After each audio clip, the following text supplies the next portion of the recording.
Look around the room you're in right now. You've got a solid roof over your head, a deadbolt on the door, and a thermostat silently maintaining the perfect climate. If the power blinks, it's a minor annoyance. You grab your phone, flip on the flashlight app, and wait for the grid to reset. But 30,000 years ago, if your fire went out in the dead of night, you weren't dealing with an inconvenience. You were staring down a horrific death sentence.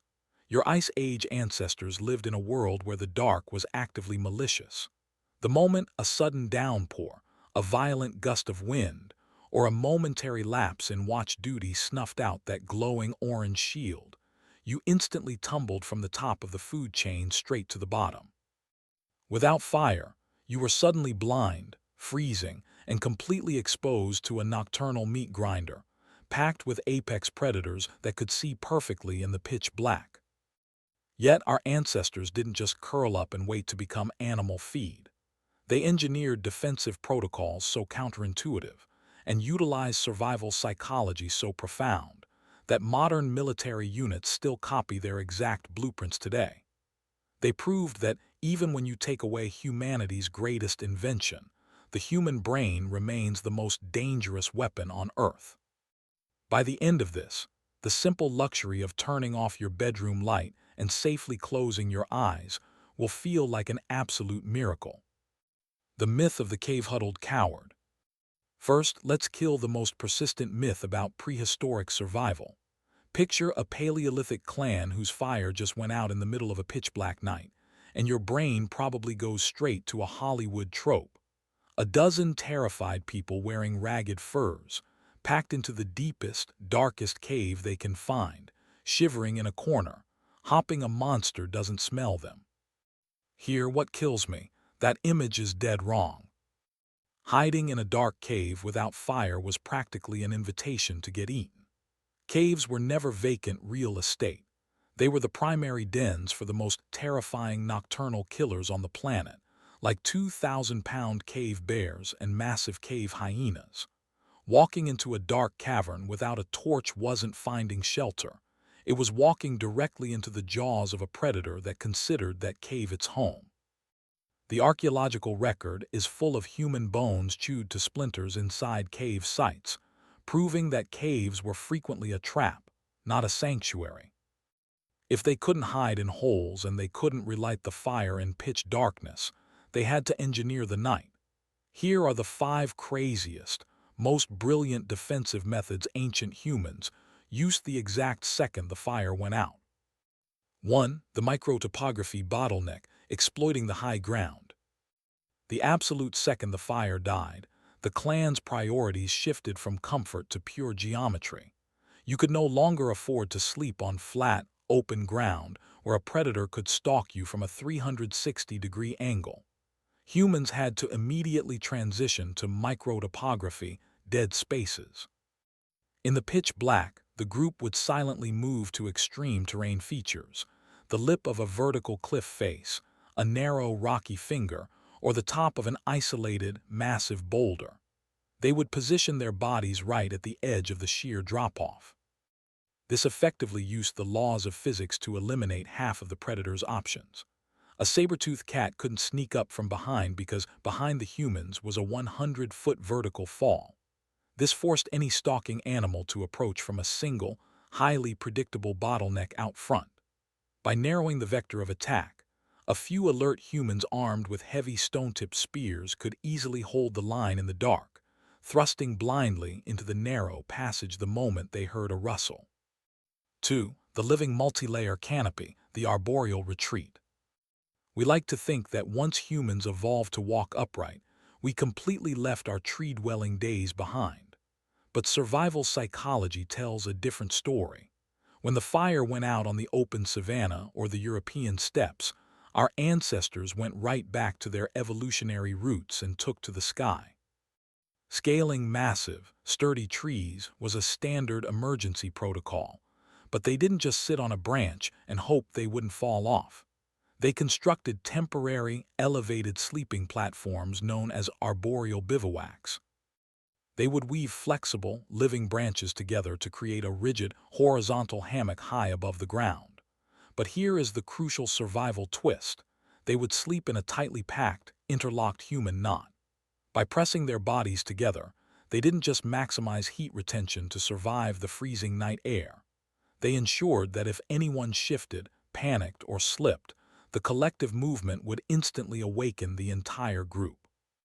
Furthermore, most large apex predators were far too heavy to climb into the thin, outer branches, where humans positioned these platforms, keeping them safely out of reach of the jaws below. 3. The sonic tripwire perimeter.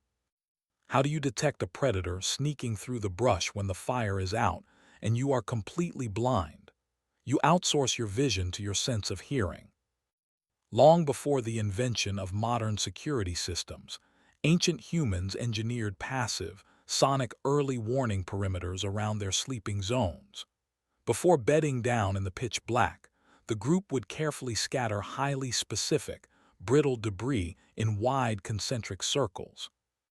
They would lay down fields of dried, hollow animal bones, crisp seed pods, and sharp, brittle flint flakes.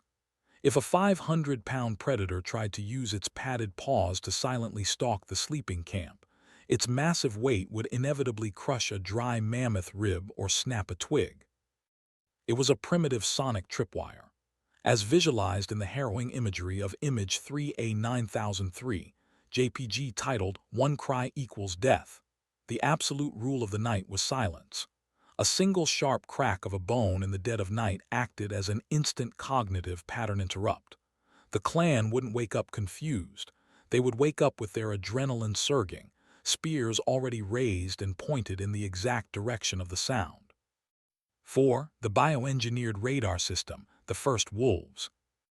In the brutal math of Paleolithic survival, wolves weren't domesticated to be cute companions.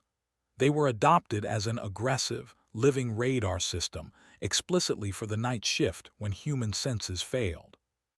Humans have notoriously terrible night vision and a weak sense of smell compared to the rest of the animal kingdom. Wolves, however, possess a reflective layer in their eyes that magnifies starlight, paired with an olfactory system that can detect a predator's scent from miles away.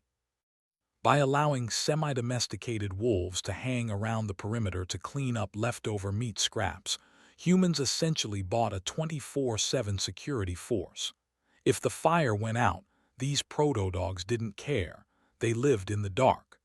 They would sleep on the outer edges of the human group, smelling the fear or hearing the heartbeat of a creeping predator long before it ever came into human view. If a threat approached, the wolves would trigger a coordinated pack snarl. This biological alarm meant humans could actually afford to close their eyes, knowing that their living radar system would give them plenty of warning to ready their weapons. 5. The scent-masking camouflage trap. If a predator can't smell you, it can't track you. Nocturnal killers rely heavily on their sense of smell to hunt in the dark, and the distinct odor of a huddled group of humans is incredibly easy to follow. When the fire went out, exposing their location, ancient humans would execute advanced chemical camouflage. They would coat their skin and their sleeping hides in materials that actively neutralized or masked their biological scent. The modern experiment proof. Modern military tracking units and wilderness survival experts still utilize this exact methodology. Skeletons and ancient campsites show evidence of humans rubbing themselves with heavily aromatic mud, wood ash from old cold fires, or even fresh animal feces and decomposed vegetation before bedding down. By covering themselves in the natural scent molecules of the earth, they effectively vanished from the chemical landscape. A passing predator could walk within 10 feet of a huddled human group, and its nose would register nothing more than a pile of wet dirt or decaying forest floor, causing the predator to pass right by the ultimate prize. The ingenuity of the dark. Here, what kills me. We often view ancient humans as primitive brutes who just got lucky. But surviving the night without fire required a profound, master-level understanding of animal behavior, physics, and environmental architecture. It required flawless discipline. One cry from a frightened child or a single person panicking and running into the dark would instantly break the illusion and doom the entire group. They had to maintain absolute silence, trust their engineered perimeters, and master their own fear in a world where the dark was genuinely lethal. If you got it wrong, if your sonic perimeter was poorly laid, if your arboreal nest collapsed, if your scent masking washed off, your bloodline ended right there, erased in a single night. Yet, generation after generation, our ancestors mastered these invisible systems. They looked at impossible, terrifying conditions and engineered a way through to see the sunrise. Look at your safe room. Let's bring this full circle. Look around the room you're in right now. Think about the sheer, effortless safety of your life. When the sun goes down, you don't have to climb a tree and weave branches together just to avoid being eaten because your living room light went out. You don't have to rub mud over your body to hide your scent from a prowling predator, or lay down crushed bones around your bed to hear an intruder coming. The environment you live in today is a world where we have completely conquered the night. We have pushed the wild back, lit up the dark with electricity, and turned basic survival into something we don't even think about. But never forget, you possess the exact same brain chemistry, the exact same acute survival DNA, and the exact same resilient spirit as those ancient engineers of the dark. You are the end product of an unbroken chain of survivors who stood in the pitch-black Paleolithic night, completely defenseless, and figured out a way to win.